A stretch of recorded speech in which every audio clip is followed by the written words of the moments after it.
Hello and welcome to Lake Lundebaden, a small town nestled quietly somewhere in the Pacific Northwest. We'll start with a quick tour of the town, then jump right into operations. The downtown area is the oldest, serving as a central hub for locals and tourists alike.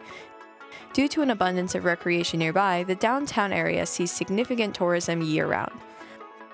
Located on a nearby plateau, a small business district serves locals and several small industries.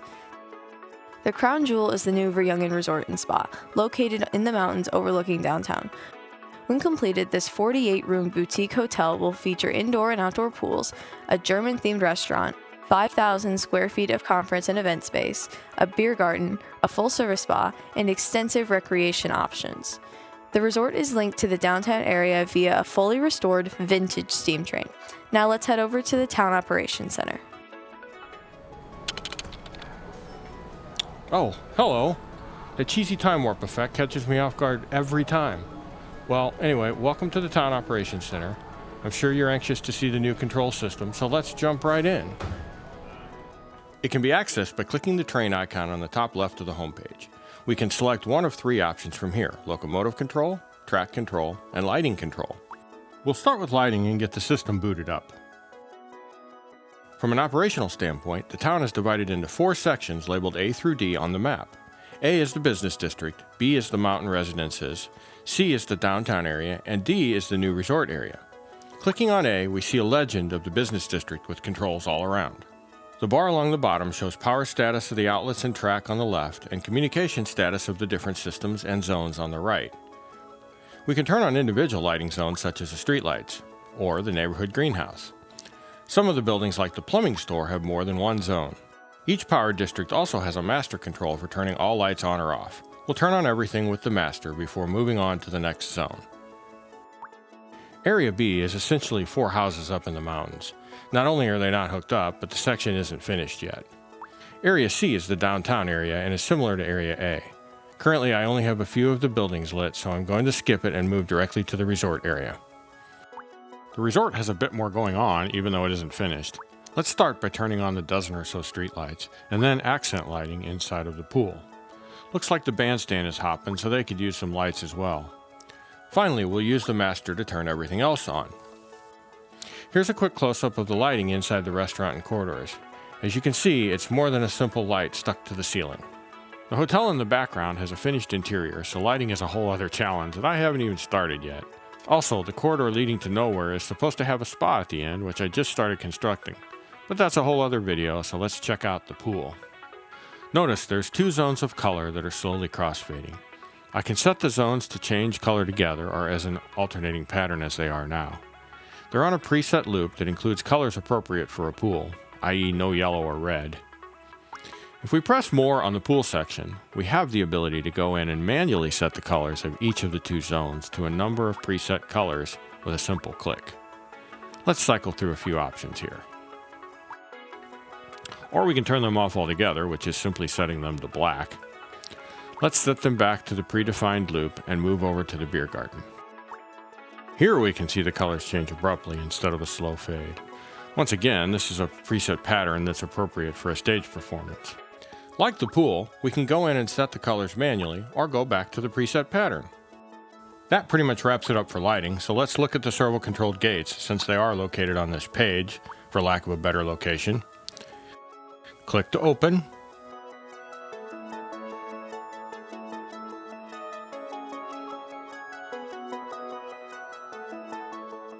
Then close.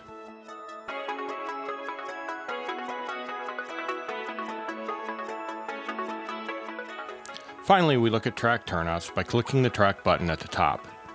The diagram shows each turnout location and the current path of travel. Watch closely as we throw a couple of switches. They are intentionally slow to mimic actual behavior.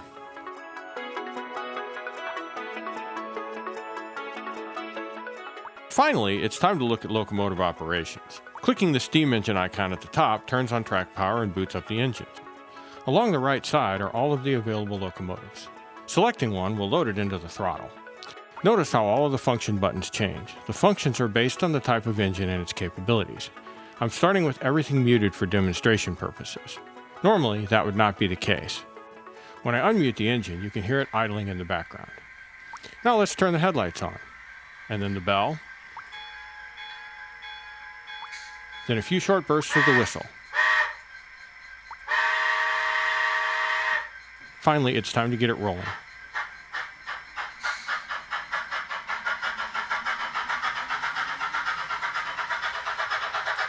We'll mute it again so we can hear the other locos. Switching to the gray SP diesel on the upper right, we can once again ring the bell and sound the horn. Notice the sounds are different, as is the sound the engine makes as it starts moving.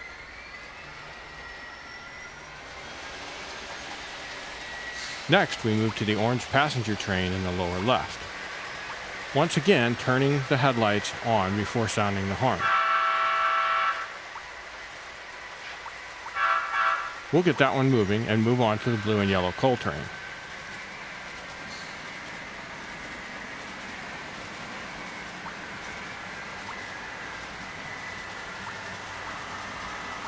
The bell is really hard to hear on the diesels with everything running. Let's try the horn and get it moving.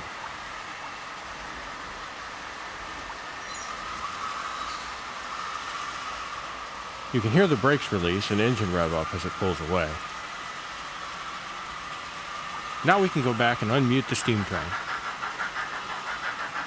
All 4 locomotives are operating on the same track circuit. Speed is controlled with a circuit board inside the locomotive itself.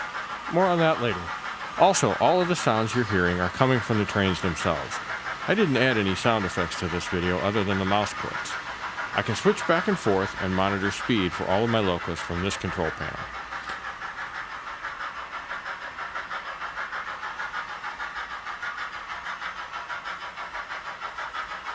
The pop-up is telling me that the current loco is already assigned to a throttle. Multiple users can operate on the same system, each with their own remote, so if someone is controlling a train, it warns you and allows you to steal it. In this instance, I shouldn't be getting the message. There's either an error in my coding or an issue with the Digitrax system, because sometimes it works and sometimes it doesn't. At any rate, all I need to do is hit yes and keep going, so it's working for now. A few more details about the control panel now that everything is up and running.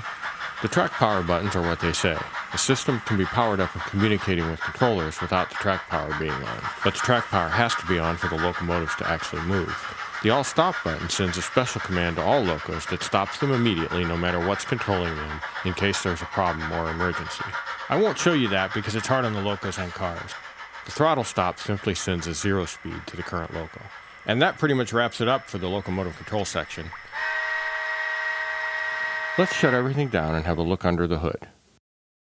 The heart of the system is a Core Nano that monitors and controls about 30 devices around the house, including all AV, most lighting, and the HVAC system. I've used several control systems over the years, but this time I took train control to the next level. The flexibility and live debugging of the Q-Sys core processor made it much easier and more practical. As with any system, there are some quirks to work out, but we'll talk about that later. Let's start with the easy stuff. There are 52 individual zones of white lighting, currently 4 zones of RGB lighting, 15 track switch locations, crossing gates, and a motorized delivery gate. I plan to add traffic lights and crossing gate automation in the future. Although the GPIO expansion capabilities of the core could handle most of this, it wouldn't be practical from a cost perspective, so I decided to use Arduino microcontrollers. There is at least one Arduino for each zone and an additional one for locomotive control. A few wires, a bit of soldering, and we're good to go. Each location has a 12-volt bus and a 9-volt regulated supply for the Arduinos. The microcontrollers feed several PWM dimmers that set brightness levels for the zones of white lighting. These feed single-pole relays for on-off control of the individual zones. The RGB lighting uses Arduino-controlled LED strip drivers. They're capable of driving addressable 2812 LEDs, which would have made more sense for driving the rest of the lighting, but most of it, including numerous incandescent bulbs, were glued in place years ago. For the track switch locations, I used tortoise switch machine. No. That's better. Tortoise switch machines that use a stalling low current motor requiring a double pole, double throw relay. Finally, a handful of PWM controlled servos are used to control other moving parts on the layout. Jumping into Q-Sys Designer software, we can see the design is broken up by equipment location. We're only concerned with this section right now. With the exception of the monitoring proxies in yellow, everything else in this section is a text controller. These 4 communicate directly with an Arduino on the layout. This one manages power triggers and UCI page manipulation, while the green ones turn AC outlets on and off. First, let's dig into the train master control. This is a text controller that I use for each system in the design. Basic name, page, and layer information is entered here, along with the values for the startup and shutdown please wait screens. The home page simply navigates to a page for each location. From there, the navigation text controller for that location takes over and manipulates the layers. Two touchscreens controlling the same location page will see identical controls for the selected device, lighting, etc. However, if the touchscreens are on different pages, they act independently. There's only one UCI for all the devices in the system. Let's get back to train control. If any of these icons are selected, the master controller turns on power to the correct modules via two Wattbox IP-controlled outlet banks, provides a please wait pop-up bar, and changes the UCI to the correct layers. The lighting and turnout buttons don't turn track power on, while the train button turns on everything. As before, let's start with lighting. There's a separate text controller for each of the control boards I showed you earlier. This makes coding and expansion much easier. Note the zone brightness for each control board is not reflected on the UCI. Like input trims, these values are set for the best look and left alone. The user simply turns the lights on and off. Digging a little deeper, we see that simple ASCII commands are fed via UDP to the Arduino, which is acting as a simple wait state machine. The Arduino processes the command and responds with feedback or a simple ACK. Feedback on relay status is straightforward. However, there isn't a mechanism for providing feedback on the PWM pins. These controllers also control the turnouts, servos, and in the case of the resort zone, RGB lighting. When an Arduino powers up, it sends a ready message to Q-Sys, which in turn sets all the PWM dimmer levels based on the stored values of the faders in Q-Sys. For the RGB lighting, hex values are written to the buttons, which in turn use those values to send to the controller. If I want to change one of the preset colors, I change it here and it's reflected on all UCIs and what is sent to Arduino. The protocol is pretty simple, D for dimmer, R for relay, etc. Let's say I want to set dimmer 3 to 50%. It's simply D0350. So let's get back to the main page and talk about control of the locos. Train control is a bit more complicated. I use a Digitrax DCC master station. For those of you unfamiliar with DCC, it is a digital control standard that feeds PWM information to the trains via track voltage. The track voltage is a pure digital signal. The DCC is not superimposed on a DC voltage, it simply is the track voltage as a PWM signal. In turn, each locomotive gets a small circuit board installed that converts the PWM DC into both power and data for the locomotive to run. All track gets the same information, and each locomotive can operate independently. The DCC format is an industry standard, however each manufacturer has a different implementation on the control side. Digitrax uses a protocol called LocoNet to communicate with throttles and booster stations. LocoNet is a peer-to-peer event-driven LAN protocol using variable length messages and collision detection. Although proprietary, it's pretty well documented. The only real issue was finding an interface between LocoNet and the core. After some digging, I was able to find a small board that works with Arduino and ESP32 for less than $20. The protocol itself uses standard 8-bit bytes beginning with an opcode byte that specifies both packet size and type of data contained, followed by data bytes and finally a checksum byte. Once I learned the language, the next decision was whether to encode-decode the packets in Arduino or in Q-Sys. Ultimately, I decided to go with a hybrid solution, sharing most values in hex while converting the opcodes to human-readable text to transmit between the two. Most LocoNet packets are built and parsed in C++ within Arduino, since many of the libraries already exist as part of an open-source project. Also, bitwise operations are much easier in C++, and many of the commands involve changing or reading a single bit in a multi-byte packet. Meanwhile, the Q-Sys programming focuses on manipulating and displaying the data to the UCI. In the end, I wrote about as much code in C++ as I did in Lua. While I wouldn't consider myself an expert in either language, the biggest challenge seemed to be keeping the syntax straight while moving back and forth. Jumping back into the code, there really aren't that many commands we need to be concerned with for our command station. We aren't using Digitrax turnout control, so it's really only the throttle functions. The opcodes are listed here along with possible values. I won't get into the event handlers for each one, but I have a few things I want to touch on. As I mentioned in the demonstration earlier, each locomotive has different functions and sounds based on the decoder used. These arrays list each decoder I use and their functions. This array tells which decoder is installed in each locomotive. This little chunk of code right here is probably the most important and was the hardest to figure out. The local address is stored using 2 bytes ADR and ADR2. Let's go back to the sketchpad. Let's say we want to address loco 6054. That's the orange one in the demo. If we take that number and convert it to binary, we get, I know, it's 13 bits with a preceding 0, but stay with me. Split it in the middle so we have 2 7-bit values. Now add a preceding 0 for clarity so it looks like a byte. Convert that to hex, flip ADR2 and ADR, and we get the LocoNet address. Now that we're through that, it's all pretty simple send and receive stuff. The Digitrax system registers us as a throttle. We can request a loco. All locos are assigned a slot. If a slot is available, it's assigned to our throttle. If not, and it's a valid slot, we can steal it from another throttle. Once we have the loco, we simply send instructions and wait for a response. Every 30 seconds, we let Digitrax know we're still connected, or it will idle our throttle. And that's really all there is to it. So what's next?